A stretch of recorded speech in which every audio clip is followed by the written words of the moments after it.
ახალი თავი მატრიცულ ინტერფეისში. შენი მშობლები არ არსებობენ. გასაოცარია თუ როგორ არის მოწყობილი ეს თამაში. ახლა ამას განვიხილავდით თუ როგორ არის მოწყობილი ჩვენი ეს სიმულაცია. აი დილაზე ზიხარ შენს ოთახში და სვავ ყავას. ამ ყავის ჭიქისგან გვერდზე ტრიალდები და ამ მომენტში ეს ყავის ჭიქა დროებით არსებობას წყვეტს. იგი პიქსელებად იშლება. კვანტურ ფიზიკაში მეცნიერებმა ეს ექსპერიმენტის დონეზე ოფიციალურად უკვე დაამტკიცეს. ამიტომაც სანამ ამ ყავის ჭიქას შენ არ უყურებ, იქამდე იგი პიქსელებად არის დაშლილი. მოტრიალდები შეხედავ და ოპა, იგი ისევ განაახლებს არსებობას. მესმის რომ ეს ფანტაზიად ჟღერს, მაგრამ მტკიცებულებებად შემდგარი ამ კვლევის შედეგები უტყუარია. ყველა მოტრიალების შემდეგ ეს ჭიქა თავიდან იწყებს არსებობას. ზურგს შეაქცევ და ის უკვე საერთოდ აღარ არსებობს. ყავის ჭიქა პიქსელებად არის დაშლილი. იმიტომ რომ ჩვენ სამყაროს ჩვენი საკუთარი პიქსელებისგან ვქმნით. მატრიცული თამაში ასია მოწყობილი.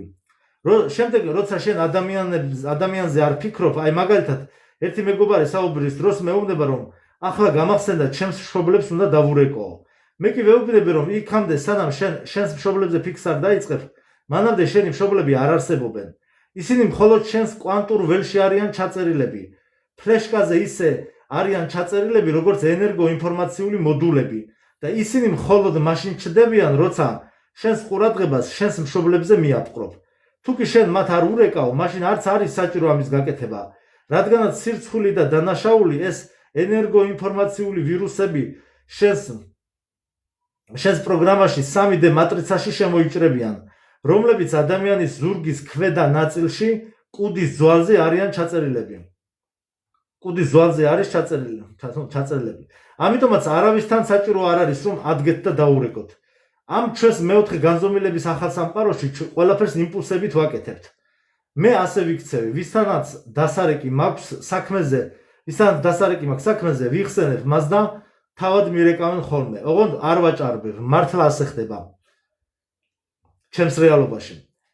გაგიჩნდება ვინმეზე მიწერის ან დარეკვის სურვილი? უბრალოდ იმპულსურ დონეზე გავიხსენებთ და მორჩა. აქ ვჩერდებით. უნდა გავითავისოთ რომ ეს ყველაფერი არის თამაში და რაც არ გვინდა იმას არ ვაკეთებთ.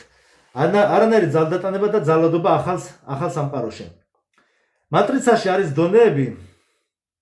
ჩვენ ცხოვრობთ ერთ სისტემაში, მაგრამ ამის და მიუხედავად მას განსხვავებულად ვხედავთ და აქ საქმე არა ინტელექტში, არამედ ცნობიერების დონეშია. იმიტომ რომ ცნობიერების დონე ესაა სამყაროს სურათი. ის თუ შენ როგორ აღიქვავ ცხოვრებას და ამის მერე ხდება საინტერესო. ამჟამად რომელ დონეზეა დედამიწა? თუ კი გულწრფელად ვიტყვით, ეს არის 3D დონე, რომლის საფუძველიც გადარჩენაა, დაძაბულობა, კონკურენცია, კონფლიქტები, დაყოფა და ეს ყველაფერი თეორიები არაა, ეს ის ყველაფერია, რასაც ჩვენ ყოველდღე ვხედავთ. მაშინ ასეთი შეკითხვაა, ყველაფერი აქ ვთავრდება თუ არის კიდევ სხვა შემდგომი დონეები? არსებობს 4D და ეს უკვე სრულიად სხვა ტიპის ცხოვრებაა. ამ მეოთხე განზომილებაში ჩვენ მოთამაშეები გადავედით. ამიტომაც არის ეს სხვა ტიპის ცხოვრება, რომ ეს არის არა მხოლოდ სხვა ცხოვრების გაგებით, არამედ სხვა მდგომარეობის გაგებით. ცხოვრება გულით, გრძნობიარობით, სიღრმეებით, ინტუიციითა და რაც ყველაზე მთავარია გამოღვიძებით. როდესაც ადამიანის ცნობიერება გაუფართოვდება, ის უკვე ბევრად ფართოდ ხედავს ცხოვრებას, უფრო მეძგებულობს, ამჩნევს იმას, რასაც ადრე ვერ ამჩნევდა და ამ დროს ჩნდება ყველაზე მთავარი პლანეტის სხვა დონეზე გადასვლა.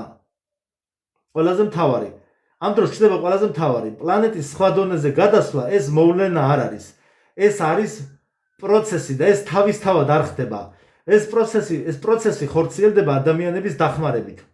მატრიცაში მყოფი რეალური ადამიანების დახმარებით, რომლებიც რეალობას ქმნიან და სიმულაციაში მოთამაშეების სტატუსს ფლობენ. დედამიწა ცნობიერების დიდი ჯამია და თუ კი ამ პლანეტის მაცხოვრებლების უმეტესობა 3D-ში ცხოვრობს, მაშინ რეალობაც ანალოგიურია. ხოლო თუ კი ხალხი გამოღვიძებას იწყებს, მაშინ თავად მატრიცაც იწყებს შეცვლას და მერე უკვე გასაგებით ხდება ყველაფერი. ჩვენი ამოცანა არა სისტემიდან გაქცევაა, არამედ მატრიცაში ჩვენი მყოფობით მისი დონე შევცვალოთ და ზუსტად ეს გახლავთ მატრიციდან გამოსვლის აქტი და ზუსტად ასე იწყება